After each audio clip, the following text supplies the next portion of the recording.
Әлем елдерін әбігерге салып дүниені дүрліктіріп тұрған мына вирус асқан жылдамдықпен тарайтынын және оның денсаулық саласына ғана емес, бүтін экономикаға ауыр салмағын салатынын байқатты. Тіршілік жолында адам баласының ерте ме кеш пе бұл індетті де жеңері даусыз, бірақ оған уақыт керек.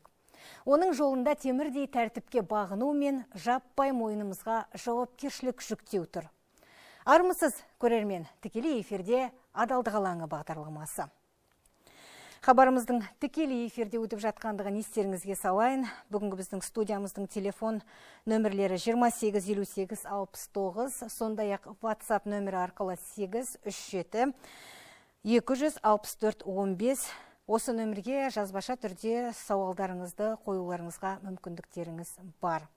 Ендеше мен студияға келген студия қонақтарымен өздеріңізді таныстырып өтейін. Студиямыздың бүгінгі қонақтары Батыс Қазақстан облысы сыбайлас жемқорлыққа қарсы қызмет басшысының бірінші орынбасары Нұрдәулет Сәмет Ілиясұлы. Орал қаласы әкімінің орынбасары Бақытжан Нарымбетов Хаберұлы. Батыс Қазақстан облысы денсаулық сақтау басқармасы басшысының орынбасары Гүлнара Абдрахманова Мақсотқызы. Және фармацевтикалық инспекторат бөлімінің бас маманы Айгерім Сансыбаева Мағауия қызы. Қош келдіңіздер. Тақырып баршамызға түсінікті болса, хабарымызды бастайық. Жалпы коронавирус балаларда жеңіл түрімен өтеді. Ал үлкен егде жастағы буынды баудай түсіреді деп еді, расында да қазір кім-кімге де оңай болып тұрған жоқ.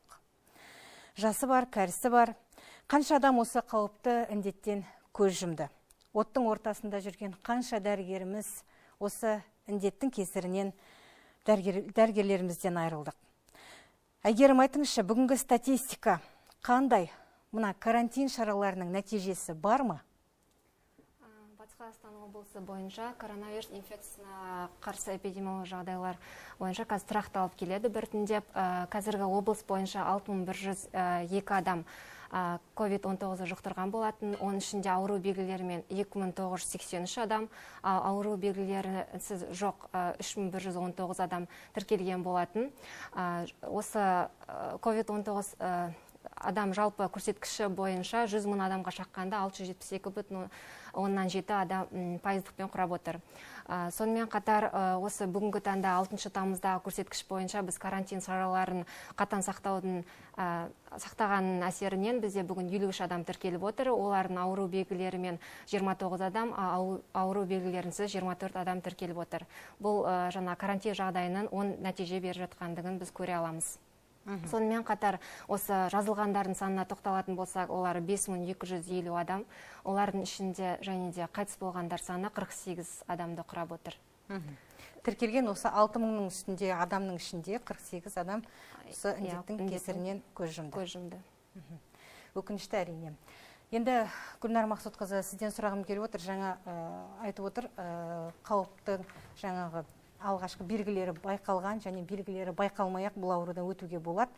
Және сұрағым келгені, соңғы уақытта алғашында енді коронавирустың салдарынан қайтты деп көп адамдардың қосымша ауруы бар адамдарды анықтаған жоқ қой. Соңғы уақытта пневмонияның қосылуы осы індеттің екеуінің де қаупінің бір екенін байқатты. Солай ма? Қазіргі жағдайда өлім келі деген комиссиямыз бар. Біздің өзіміздің облыстық денсаулық сақтау басқармасында. Және де ол комиссия қарап, бұрынғы постановлениемізді вскрытие деген болған жоқ. Причина смерти, ол не заттан қайтыс болған, оның причинасы не болған, оны вскрытие анықтап беретін еді.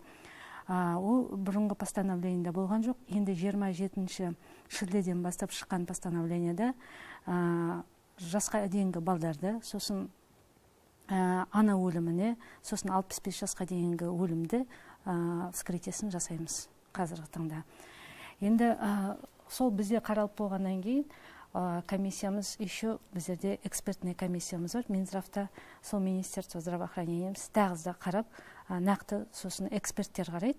Жан-жақты мамандар, профессорлар дегендей, солар қарап, тағы да осындай неден қайтыс болып отқан, осы 48 адамның қайтыс болғаны солмен тіркеліп отыр.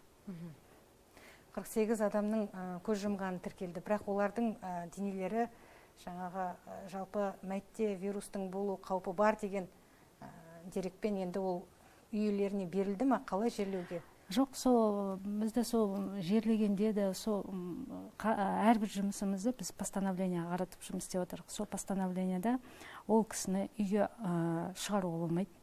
Ол кісінің өлігін біздер патологоанатомическая служба дейміз, сол жаққа ұстаймыз 1-2 күн, сосын барып документтері әзір болғаннан кейін акиматпенен бірге жұмысымызды істеп, неге жерледі.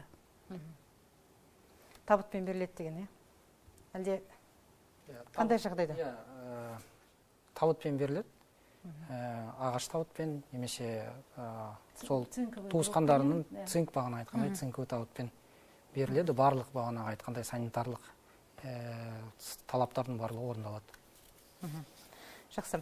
Енді жалпы осы жағдайларда қазір енді тұрақталды деп отырып қой, күні кеше ақпараттан естіп отырмыз. Мына Кумыскадағы жаңағы стационарлық орталық жаңағы жабылуға жақын, о жерде жаңағы кісі саны жоқтың қасы, орталық жаңағы қалалық көпбейінді аурухананың өзінде кісі санының азайғанын айтып отыр. Осы рас па? Ақпарат? Осы ковид жағдайға келгенде біз 1622 төсек орын аштық облыс бойынша, қаланың ішінде. Сосын әрбір ауданның потенциалына қаратып, бір жерде провизор ашсақ, екінші жерде инфекционный төсектерді аштық. Ауылымыздың Ақжайық ауылында, сосын және Ақсай қаласында инфекциялық пен провизорлық төсектер болды. Соның қазіргі осы бүгінгі келгенде 30% біздің науқастарымыз жатыр. 30% 1622-ден. 4 тамыздан бастап Кумыскаде науқастарымыздың жоғынан болғаннан біздер 85 орындық 4 тамыздан бастап жаптық. Бүгін енді 248 койкамыз бар еді, провизорлық койка облыстық ауруханасында, соның 128 койкасын қалдырдық та, екінші корпус деп отырық, басқалардың сол койкаларын жаптық. Енді бір жақсы қабарымыз бар. Біз енді бұрыннан да тек қана ковид больнойлар болған жоқ. Больнойлардың жүрек аурулары болды, онкология ауруларымыз. 10-нан бастап біздер жайлап-жайлап сол бұрынғы плановая госпитализация дегеніміз бар. Сол плановая госпитализация жоспарлы түрде сол немізді өзіміз жалғастырамыз. Науқастарды қабылдауды жалғастырасыз? Да, плановая госпитализацияда. Бірден барлығын аша қоймаймыз. Біздерге айтты ғой, жайлап поэтапны ашасыңдар деп, сондықтан біздер ең бірінші психодиспансердің науқастарын ашамыз, кардиологический центрімізді ашамыз жүрек ауыратын кісілерімізге. Сосын және де офтальмология көз несіне и эндокринология соны ашайық деп отыр. Сосын және де балалар ауруханасында. Сосын 11-інде ары қарай жалғастырып кетеміз. 11-інде сол облыстық ауруханада ары қарай гематология деген ол да бір қатты аурулардың несі әсері болады. Гематология, сосын барып пульмонологический койкаларымызды ашып, нейрохирургический, соң 14-не шейін бүткіл койкаларымызды плановый госпитализацияға ашайық деп отырық. Енді сол аурудың азайғанына қарата, сондықтан біздер бұрынғы плановый госпитализациямыз жасаймыз, және де біздің вызов скорый жедел жәрдемге адамның звоногына қарағанда, шақыртуына қарағанда, бұрын пик кезінде, енді шілденің бастарында 1200-дің үстіне шыққанда, қазір бүгінгі күнге қарағанда 700 азайғаны.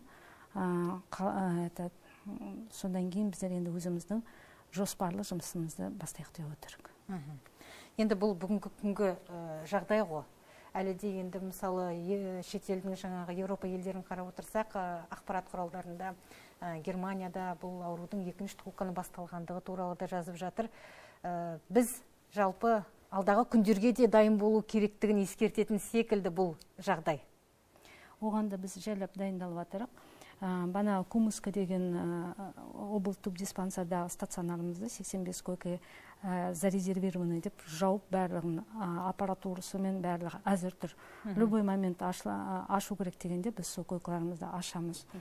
Қазір аэродрomда кислородный точка дейміз, нелерімізді өзіміздің жұмысымызды қарап отырып, қыстың уақытында біздің өзіміздің мегаполис жағымызда балықшылығымыз бар, неміз бар, машина жүре ме, жүрмей ме, ауа райына қарата біздер деген сол қандай возможность бар, сол қазір Бөкейорда, міне алыс аудандарда соларды әзірліктетіп, соны қарап отыр. Сосын бір жақсы қазіргі тоже айтып кетейін. Мамандар келатыр бізге. Сөзіңізді бөлейін, хабарымыз тікелей эфирде өтіп жатқаннан кейін бағдарламамызға қоңырау шалған көрермен бар екен, қазір тыңдап алайықшы. Сәлеметсіз бе? Сіз тікелей эфирде, сіз тыңдап отырмыз. Саламатсыздар ма, қайырлы кеш. Құрметті бүгінгі қонақтар, құрметті көрермендер, өкінішке орай мен осы ауруды жұқтырып алып, облыстық жұқпалы ауруханалар ауруханасында 15 күн жатып шықтым. Менің айтқым келіп отырғаны, осы жұқпалы аурухананың дәрігерлеріне, медбикелеріне, және санитар қызметкерлеріне бәрін алғыс айтқым келеді. Өйткені шыны керек, біз сол жерде өте қиын жағдай болып, әрбір палатада қиналып жатқан адамдар, солардың барлығына олар өздерінің үстіне қанша киім киіп жүрсе де, бізге көмектесіп, ол жерде шындығын айтсақ, көзбен көрген өте қорқынышты. Сондықтан мен барлық адамдар айтып келеді, карантин талаптарын сақтаңыздар.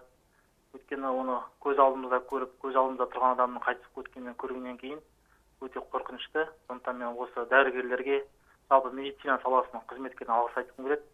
Енді мынау көрермендерге, телекөрермендерге айтқым келетіні, карантин талабын сақтайық. Өйткені сол аурухана жатып, қасымыздағы науқастармен сөйлескен уақытта өкінішке орай басым көпшілігі сол тойға барған, садақаға барған, жұқтырған бір ең қиын жағдай болды. Бізде сонда бір әкеліп ала жатты, әкесі қайтыс болып кетті. Анасы, 2 баласы жатты, анасы қайтыс болып кетті, 2 баласы. Анамыздың садақасына да болса көре алмадық деген сондай өкінішті жағдайлар болды. Сондықтан телекөрермендер айтқым келетіндігі, сақтамайық, жақынымызға жанашыры болды, барлық жерде айтып жатыр ғой. Соны ұстанғымыз келеді деп айтқым келеді. Жалпы медицина қызметкеріне рахмет айтқым келіп отыр. Көп рахмет сізге. Және сауығып шыққаныңызға әрине қуаныштымыз. Денсаулығыңызды күтіңіз. Расында да көзбен көрген жағдай қорқынышты. Енді әрине ауырмаған қалаймыз адамдардың, алайда індет оған бізге мүмкіндік бермей отыр. Ендігі жағдайға келсек, дәріханаларда дәрі-дәрмектің жоқтығы, денсаулық саласындағы жаңағы өкпені түсіретін аппараттардың жоқтығы, қосымша жаңағы желдету аппараттарының тапшылығы дейміз жасанды. Жедел жәрдемге қол жеткізу мүмкіндігінің жоқтығы осы коронавирус инфекциясының белең алған шағында көрініс тапты. Оны жасырмаймыз ғой, Гүлнар Мақсатқызы. Денсаулық сақтау басқармасының бүгінгі жаңағы шыны керек қазіргі жағдайы, тапшылығы, мамандардың да жаңағы бұл жағдайға дайын еместігі байқалды. Бұл енді пандемия. Бұл пандемияны ешкім күткен жоқ. Бұл жаңғыз тек қана Қазақстанда емес, өзіңіз білесіңіз, шетелдерде де сол, бас кезінде де сол, Қытайда да маскалары жеткен жоқ. Енді бұл салада айтып кетейін деп отқаным, осы 130 ИВЛ аппараты болды. Соның 75 ИВЛ-ды біздер соғына инфекциялық, провизорлық төсек стационарларымызға бәрін жаптықтардық. Қазіргі енді көмегі де бар түсіп атқан, халықтан да түсіп атыр, гуманитаркадан да енді арғарай жалғастырып кететін бар. Содан біздерге кислородный концентрат келіп отыр. 451 кислородный концентрат келіп отыр. Қазіргі жағдайда 800-дің үстінде пульс оксиметр келіп отыр. Соның бәрін біздер емханаларымызға, ауруханаларымызға таратып келіп отыр. 47 рентген аппаратымыз болды. Енді басында өзі біздің населенияға расчет жүргізеді. Негізі 10 КТ бар біздерде. Облыс бойынша 10 КТ-міз ол қалай кісілерді қарауға мүмкіндігі бар. Бір нәрсеміз біздер даже мына антибиотик барғанда неге жоқ дедік, аптекаға бардық. халық, мен түсінем, қорқтық, барлығы да қорықты. Ең бірінші симптом болғанда слабость дейміз, жайлап жөтел болды дейміз. Біз о кезде вирус дейміз, вирусемия. Вирустың ішіне кіріп кететін 5 күнде біздер антибиотик ішпеу керекпіз. Біздер барлығымыз бардық та антибиотик алдық аптекада. Оның, например, жыл сайын бір определенный, условно 20 мың алатын болса, например, мына пандемия кезінде ол кісілер көбейіп кетті. Барлығы біздерде сосын рецептсіз алды. Рецептсіз алғаны, ол бір кесір тигені, барлығымыз үйде сосын сақтап отырдық. Негізі ол антибиотиктар. Біз 5 күннен кейін дәрігер қарау керек. Симптомдар қалай болады, кісінің әлсіреуі, сонда барып кіті болу керек. Біздерде кітіні күтпей, бірінші ауырған базда барған кезде вирус деген қалай, ол организмда жүреді. Әуелі біздер айтамыз, ротоглотканы шайыңдар, мұрныңызды шайыңыз, аузыңызды шайыңыз, қолыңызды жуыңыз деп. Ол бірінші вирус тамақтан келіп, жайлап өкпеге түседі. Біздің халық енді көп қорқыныш болды ғой, енді көптігінен барды барлығыда кіті өтті. Ертеңгі күні дәрі таппайым деген қорқыныш болды халықта. Ауырып қалған жағдайда. Ол да болды. Енді қазіргі таңда бүткіл дәрі-дәрмектеріміз бар. Ол туралы қазір Айгерім өзіңіз жалғастырып кетесіз, сөзіңізді бөлейін. Жалпы біздің хабарымыз сыбайлас жемқорлыққа қарсы қызмет агенттігімен және адалдық алаңымен бірлескен жобамыз. Сондықтан да бүгін біздің ортамызда осы агенттіктің өкілі тұр. Мемлекет қаржысын жымқырды деген күдікпен рас осы пандемия кезінде денсаулық сақтау министрлігіне қарасты біраз адам жауапқа алынды. Енді жең ұшынан жалғасқан жемқорлық бұл кезде де көрініс тауып отыр, өкінішке орай. Жағдайды бас пайдасын асырған кімдер, жалпы қоғамда жемқорлық белең алғанда дамуға жол бар ма? Жалпы сіз жаңа айтып кеттіңіз, жоғарғы орталық мемлекеттік органдардың лауазым тұлғаларына қатысты қылмыстық істер бар деп. Жалпы олар туралы мен сізге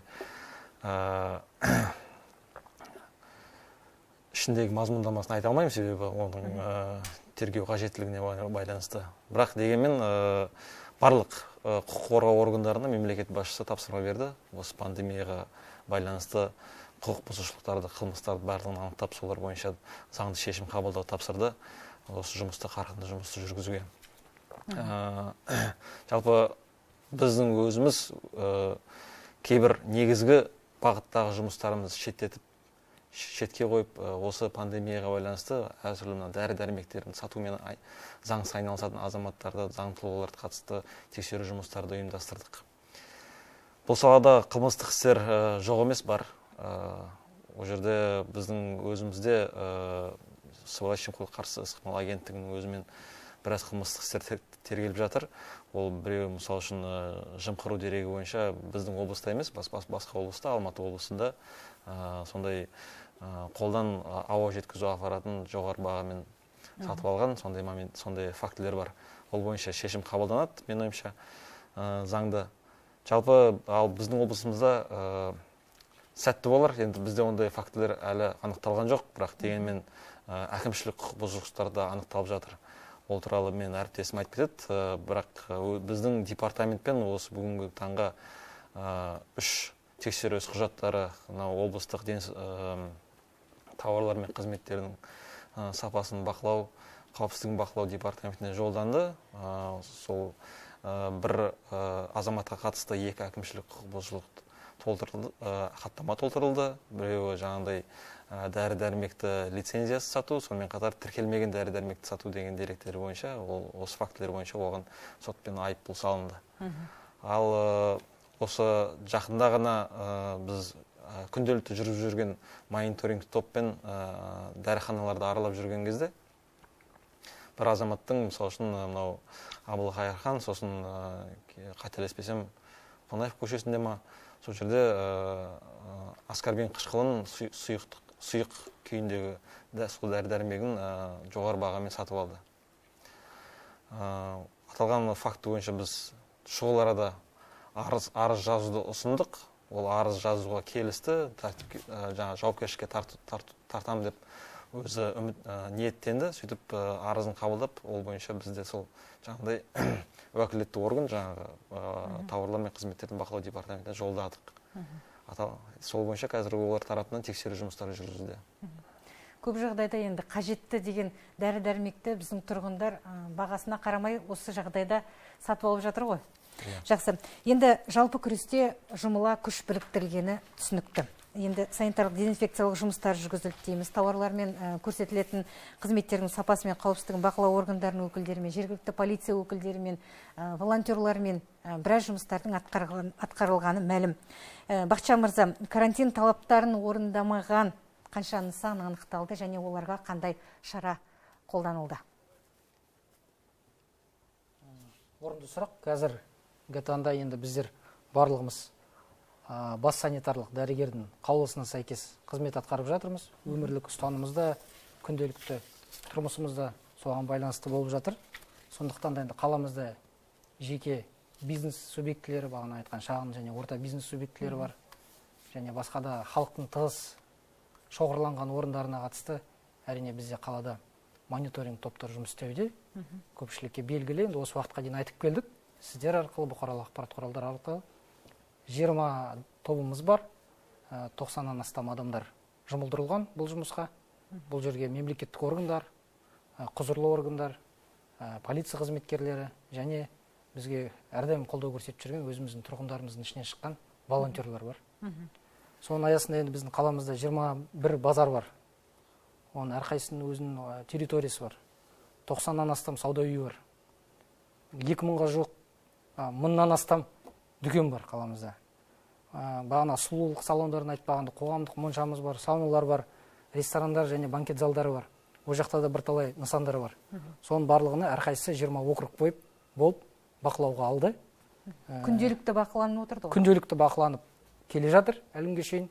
Соның аясында енді қысқаша статистика келтіретін болсақ, қазіргі таңда енді 16 шілдеден бүгінге дейін рейдтік шаралар барысында 27 дүкен, 22 ресторан, кафелер, 14 автожуу орындары және 32 демалыс орындары, компьютерлік клубтарымыз бар, әртүрлі букмекерский бағанағыдай монша дегендей бойынша бұзушылықтар анықталды.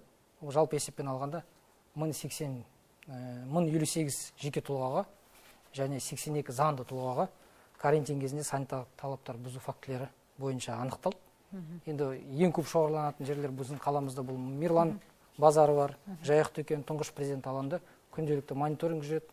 Волонтерлардың күшімен сол жерлерде халықтың арасында түсіндіру жұмыстары жүргізіліп, маскалар таратылып, бағанағыдай листовкалар таратылып, түсіндіру жұмыстары жүргізіліп жатыр. Әзірге карантин аяқталғанша енді жұмыстардың барысы жүргізіле береді. Әрине. Бізге келіп түскен қоңырау бар екен, қабылдап көрейік. Сәлеметсіз бе? Сіз тікелей эфирде, сіз тыңдап тұрмыз. Алло. Сәлеметсіз бе? Саламатсыз ба? Мен не туралы білейін деп едім. 16 тамыздан кейін карантин шаралары қалай жеңілдетіледі? Тым болмаса 30-40 адаммен болса да жаңағы той топыр өткізуге мүмкіндік бар ма екен? Жақсы, рахмет сұрағыңызға. Енді ауру өршіп, ақыратын деңгейге жетсе де, біздің қазақ тойшыл халық той тойлаудан әлі тыйылмай отырмыз. Сұрақ түсінікті, енді жауап берсеңіз қалай болады? Енді біздер енді біз мемлекеттік бас дәрігердің қаулысын тыңдаймыз, еліміздің президентінің жаңағы қаулысын тыңдаймыз. Әзірге жағдай қалай? Рұқсат беріле ме? Қазіргі жағдай қалай? Қазіргі жағдаймен салыстырғанда әлі бас санитарлық дәрігердің еліміздің қаулысына байланысты жұмыс атқарамыз біздер. Ең бірінші президентіміздің бұйрығына сәйкес шешім шыққаннан кейін қабылданады. Егер де осы тұрғындар карантинді жағдайын қатаң сақтап, осы 1 тамыз бен 15 тамыз аралығында көрсеткішке байланысты біз шара қабылдайтын боламыз. Қазір тұрақты түрде біз ол шешімді айта алмаймыз. Өйткені ол бас санитарлық дәрігер бүкіл статистика бойынша жұмыс атқарып, және соған байланысты шешім шығарады. Енді Айгерім Ағыбайқызының айтқан дұрыс. Ең бастысы енді барлығы өзімізге байланысты, сізбен бізге байланысты. Қалай бағанағы санитарлық талаптарды ұстаймыз, соған сәйкес елімізде де барлық бұрынғы қалпымызға қайтып келеміз деген сенімдеміз. өршіп бұл дейтін бірден басыла қоятын вирус емес. Соған байланысты асылған жағдайдың өзінде қатаң тәртіп сақтаулар сұралады. Себебі қыркүйек айынан бастап тағы да аурулар саны өршу мүмкіндігі туындап отыруы мүмкін. Соған байланысты 16-нан кейін ашылған жағдайдың өзінде де қатаң тәртіп сақтауларыңыз сұралады. Енді бірлескен мониторинг топтың жедел түсірілген бізде бейне жазбалары бар. Қазір сол жазбаға назар аударайықшы.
Міне, Бақытжан мырза, жаңа сіздің айтқан сөзіңізге дәлел, мониторинг жаңа топтың жүргізген бақылауының негізінде осындай нысандарда жаңа той өтіп жатыр, көріп отырмыз.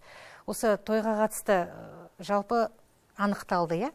Енді тойдың иесіне немесе әлде қожайынға тиесілі тойхананың қожайынына қайсысына шара қолданылады? Бұл жағдайда жағдай әртүрлі болады. Сондықтан тұрғындар тарапынан әртүрлі шаралар өткен жағдайда біздің мониторинг топтар құзырлы органдармен бірге бұл барлық фактілерді біздің өзіміздің СЭС органдарына табыстайды. Олар енді сол бағытта ар жағында өздері шешім қабылдайды. Сол туындаған мәселелерге жинақталған іске қатысты барлық жинақталған материалға сәйкес шешімдерді қабылдайды. Кейде жеке тұлғаға қатысты бастама егерде болмастан жеке тұлғаның тарапынан болған болса, әрине жеке тұлғаға. Болмаса егерде қоймай бара жатса, сол заңды тұлға мен ресторанды өткізу керек болмайды десе, онда ресторан қожайынына қатысты осы бағанағы заң бұзушылықта іс қозғалады. Жақсы. Осы заң бұзушылықтар туралы қарап отырсақ, енді карантин талаптарын бұзғандар өте көп, және мониторинг топтардың санын көбейтуге негіз бар секілді. Мониторинг топтардың санын көбейтуге мүмкіндік бар, бірақ дегенмен біздің жұмысымыз негізі бұл жерде қатаң бір іс қозғау емес, мәселе халықтың арасында түсіндіру жұмыстарын жүргізу. Бір жағынан енді шыбық бар, екінші жағынан енді халыққа түсіндіру жұмыстарын жүргізуіміз керекпіз. Кейбірлері амалсыздан жағдай болмағандықтан, болмаса әртүрлі жағдайға душар болғандықтан осындай жолдарға барып жатады. Енді барлығы адамның күні адаммен, барлығын түсініспеншілікпен қараймыз. Бұл жерде деген ешқандай мемлекеттік орган немесе мониторинг топ статистиканың артынан қуып жатқан жоқ. Соны бірінші кезекте түсіну керек. Кеше осы 2 апта болды, өздеріңіз білесіздер. Түнгі сағат 11-ден кейін бас санитарлық дәрігердің қаулысына сәйкес жүргізуге болмайды. Басым көпшілік енді сол жерден шығып жатқан статистика. Сағат 11-ден кейін адам баласы үйде ұйықтап демалу керек қой, дұрысына келгенде. Түнде жүргесін ол деген ертең осы вирустың инфекцияның тарауына үлкен септігін тигізеді. Сондықтан осындай талаптарды сақтауларын сұраймыз тұрғындарды. Қосасыз ба, Әйгерім? Қазіргі бізге мәліметтер бойынша 5 шілде мен 5 тамыз аралығында біздер 3 заңды тұлғаға және 17 жеке кәсіпкерге 230 әкімшілік есептік көрсеткішпен әкімшілік кодекстің 425 бабының 1 тармағына сәйкес айыппұл салған болатынбыз. Соған байланысты жеке тұлғаларды 291 жеке тұлғаға, оның ішінде жаңа тойын жиындарда көп жиналған адамдарға 20 адамға, сонымен қатар қоғамдық орындарда бетпердесіз жүрген 18 адамға, сонымен қатар жаңа 11-ден кейін жүрген автокөлікпен жүрген адамдарға 231 адамға 30 айыппұл есептік көлемде айыппұл салған болатынбыз. Бірақ заң аясында, заң алдында барлығымыз бірдейміз. Әрине. Соны ұмытпауымыз керек. Әрине. Енді негізі бұл енді ковид айтып жатыр ғой, бұл қазір бітіп, сосын карантин біткеннен кейін ол ауру кетіп қалмайды. Бұл ауру бізбен уже болады. Бұрынғы грипп сияқты, басқа инфекциялар сияқты. Негізі мына мониторинговый группаның қасынан, әр адамның қасында мониторинговый группа болмайды. Әр адам өзі сана сезіммен ойлану керек. Қанша кісілеріміз кетті, қанша кісілеріміз қиналып, стационарлық төсегімізде жатты. Соны ойлап, өзіміз алда, өзімізге, тәртібімізге, өзіміз әрбір адам өзі тәртіп енгізу керекпіз. Алда да ол ковид инфекциясы болады, сол гриппта инфекциясы. Гриппта да сондай шараларды қолданамыз, айтамыз, бір-бірімізге жақындамаймыз, расстояниесі болу керек деп, соны біздер уже өмірімізге обязательность ретінде өзіміз әр адам соны ойлау керек деп. енді індетпен күресу оңайға соғып жатқан жоқ қой, бірақ індетті баршамызға ортақ міндет жүктегені рас. Енді көпшілік қазір қандай пікірде екенін білмеймін. Мынандай бір жаңағы әңгіме айтып жүр. Бір індетпен, осы коронавируспен бір рет ауырып тұрған жаңағы адам екінші рет ауырмайды деп. Сондықтан да кез келген нәрсеге селқос қарамаған дұрыс секілді. Қанша дегенменде денсаулық маңызды және оны күту керек. Енді гуманитарлық көмектерге келетін болсақ, жан-жақтан осы індеттің жаңағы жойылуына күресу барысында көмектер келді, және ол көмектердің тиесілі жаңағы жан-жақты мониторинг топ дейміз, волонтерлар дейміз, жаңағы сыбайлас жемқорлыққа қарсы қызметтің жаңағы тұлғалары бар дейміз. Тиесілі органдарға жеткізілуі көмектің қадағаланды ма? Жалпы естеріңізде болса, шілде айының ортасында осы мәселе жөнінде үлкен дау көтерілді. Жалпы осы сұраққа жауапты өкілетті ұйымдар осы жағынан өздерінің жағынан қателіктер жіберген. Осы мәселе бойынша білесіздер, сол ұйымның басшысын ауыстырды. Сол ұйымға қатысты сыртқы талдауды біз бастадық жемқорлыққа қарсы. Соны жүргізу аясында осындай бір сөзге келістік. Барлық келген гуманитарлық көмектің барлығын біз сыбайлас жемқорлыққа қарсы қызметі, қоғам өкілдері болып бәрін қадағалаймыз. Біздің облысқа келген уақыттан бастап соңғы тұтынушыға дейін. Бұл біздің төрағамыздың тапсырмасына сәйкес орындалып жатыр. Жалпы бұл жерде сенімсіздік емес. Бұл жерде өз-өзімізді қанағаттандыру мәселесі болып тұр ғой, себебі көз жеткізу болып тұр. Көз жеткізу болып тұр. Сол үшін біз осындай жұмысты атқарып жатырмыз. Жалпы 5-6 мемлекеттен қазіргі таңға біздің Батыс Қазақстан облысымызға гуманитарлық көмек келді. Ол біздің өзіміздің көршілеріміз Ресей, Қытай, Өзбекстан, Грузия, сол сияқты. Жақсы. Тағы бір қоңырау бар екен, сөзіңізді бөлдім, кешіріңіз. Қабылдап алайықшы, сәлеметсіз бе? Тыңдап отырмыз, сәлеметсіз бе?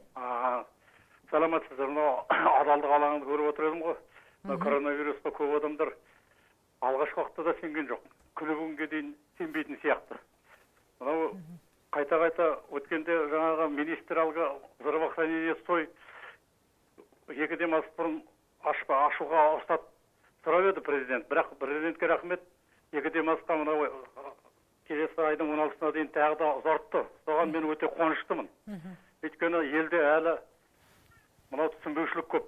Біздер енді көшеде азын-соғын жүргенмен де мынау көшеде көбіне бетпердесіз жүреді көбі. Ал осыған енді алғы үлкен шара қолданбай ақ қояйық деп мына Нарымбет мырза айтып тұр ғой, дұрыс болар, бірақ жеңіл-желпі жаңағы ескерту жасаса да, я болмаса бір алғы 80 мың салмай ақ 8 мың салса да бюджетке құттай септігі тиер еді. Сосын мынау өткенде президенттің қаулысынан кейін Асқар Мамин жаңағы кеңес өткізді. Сонда айтты, мынау автобустарда бетперде тағу міндетті деді. Міндетті, оны қарап отыратын, қарайтын адам кондуктор деп жаңа Асқар Мамин сөйлеп айтты. Ал енді біздер автобуста кей уақытта кездескенде көбі жаңағы тамағының астына салып қойып, мұрнына шығып тұрады. Міне осының өзі жаңағы олар жаңағы переносчиктер біздер енді екінші жағынан айтқанда. Түсінікті. Ал сол мына таратушылар. Соларға бір ықпал жасау керек. Анау кондукторлерге мына Нарымбет мырзаның құлағына артын сырға автобустардың жаңағы сіздің неңізде ғой, құзырыңызда. Кондукторлар міндетті түрде тақтыру керек. Ал кейбіреулер тақпайтын болса түсіріп кетсін, оған енді. Жақсы, сұрағыңызға көп рахмет аға. Көп рахмет. Сондай мына жеңіл-желпі қараудың қажеті жоқ деп ойлаймын. Түсінікті, сұрағыңызға көп рахмет. Қысқаша айтып өтейін. Уақытымызда тығыз екен, хабарымыздың аяқталуына. Бізде мониторинг топтар, ағамыздың айтқан әңгімесі орынды. Мониторинг топтар маршруттық автобустарда да жұмыс істейді. Осы уақытқа дейін 6 жүргізушіге және кондукторларға бағана айтқан айыппұл тағылды, айыппұл салынды. Бұл бағытта да жұмыс жүргізіліп жатыр. Кеше ғана өзім деген тұңғыш президент алаңына барып, біздің волонтерлармен бірге маскалармен түсіндіру жұмысты таратып, бағана түсіндіру жұмыстарын жүргіздік.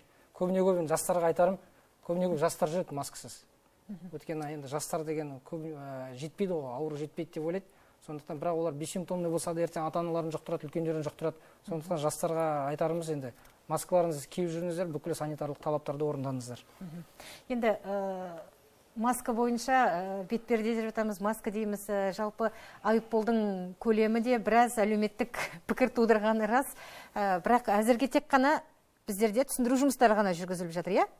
Айыппұл салынған жоқ қой бетпердеге қатысты? Қоғамдық орындарда бетперде жүрген 18 адамға салынған болатын 5 шілде мен 5 тамыз аралығында, бір айдың көлемінде. Бір айдың көлемінде.